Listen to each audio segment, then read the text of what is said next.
Have you ever noticed that the more you work out, the more pain you seem to have? Isn't it frustrating for that to happen? Even when you do have pain or injuries, when you go to rehab, what's the first thing they tell you? We're going to strength train these muscles to stabilize that area to stop the pain. And yet, in 9 out of 10 cases, that rarely happens. Today, we're going to talk about how you can be over-exercising and why just strength training alone can cause more injuries and pain than you can imagine.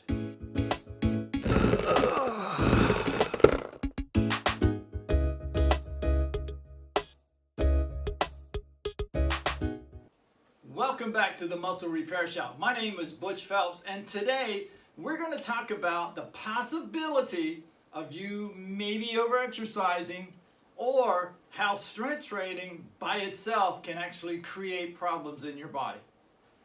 The one thing I've noticed year after year after year of doing this kind of work is I meet a lot of people who have the ability to be able to have great workout gyms in their homes, afford to go to awesome workout facilities, have trainers to train with them all the time, and I see them coming in week after week with injury after injury. And it's like, once I explain to them why they got that injury and how just strength training alone allows that to happen, they're always surprised. But there's a key point to that. Now, the way to think about your body in terms of cars, we all understand how cars work, right? So the way to think about that is that for a car to run well, it requires 2 major components: gasoline and oil. Gasoline gives it the power. Without the gasoline, the engine won't start, and if the engine doesn't start, you go nowhere. The oil provides the lubrication for the pistons and the valves in the engine itself, but if you let it run out of oil, the engine will overheat and blow up. Surprise, so will your body. So here's the way to think about that. The gasoline in your car is the strength training side of it. The oil in your car is the flexibility side of it. Now, when you think about your body, your bones give you shape and they give you protection. But your bones cannot move by themselves without the muscles. And if the muscles become too tight, they start to compress on the joints, compress on the disc in your spine, and over time, they will explode.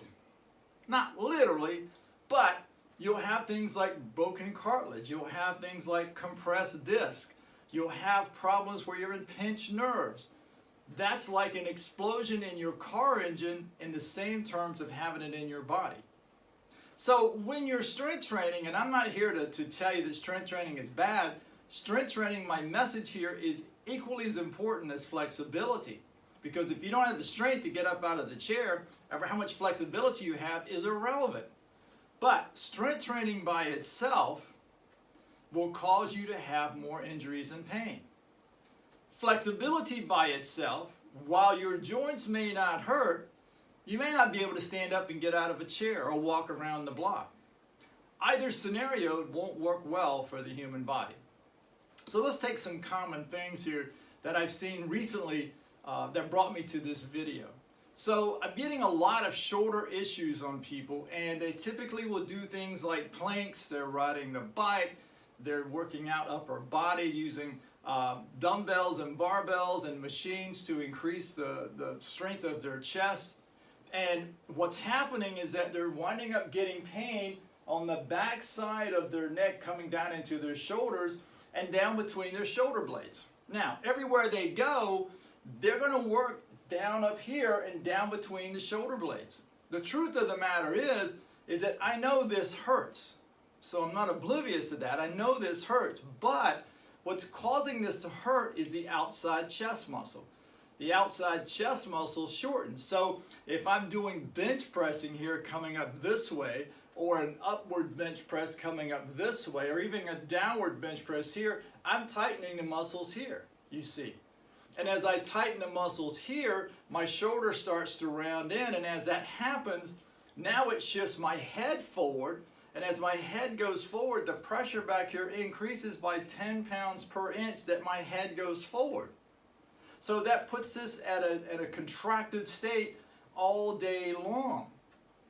And so in a plank, somebody gets into a plank, they come up on the floor, they're down on their shoulders here, their body is straight up, and even though you're in this position, what's happening is that the muscles around the shoulder, especially on the front side, are supporting the upper body.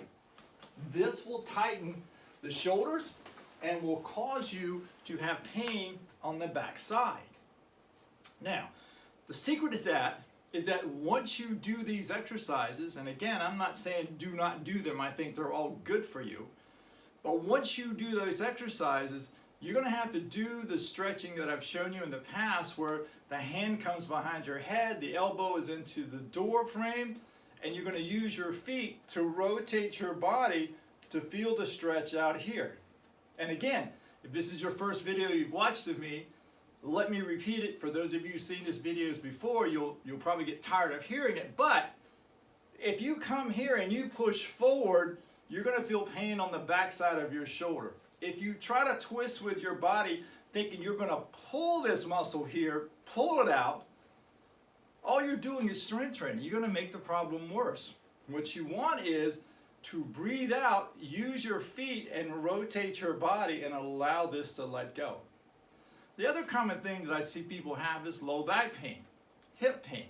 And typically in the gym, they'll usually do deadlifts where, in my case, I'm going to use a kettlebell here, but their feet are out and they come down and they're trying to lift to improve the strength in their quads and in their glutes. And as they're doing this, what they don't realize is that they're tightening the hip flexors here, the glutes here. And so when the hip flexors and the glutes get tight, it causes the body to want to lean forward. And so for you to stand up, you've got to engage these muscles back here in a contracted state. This will fatigue and cause pain. All you have to do is work on stretching out the upper quadriceps. And I've got videos that talks about that on my channel here, where you lay on the side, grab your ankle, pull the knee behind you. If you try to do this standing up, you're never going to get to the upper quad. So it has to be done on their side, laying on your side. And you start to stretch that back out. The hip flexors, you can get down on one knee and go into a partial lunge. But again, in each of these stretches, it's a 5-second hold. Breathe out and allow the muscles to let go. You are never going to pull that muscle longer. Okay? It's just not going to happen. Only reason that you stretch is that it's to release the tension in the muscle created by the brain for fear that you're going to hurt yourself. So that's what I have for you today. But if you enjoyed what I discussed with you today, please subscribe down below, ring the bell, and till next time, see you.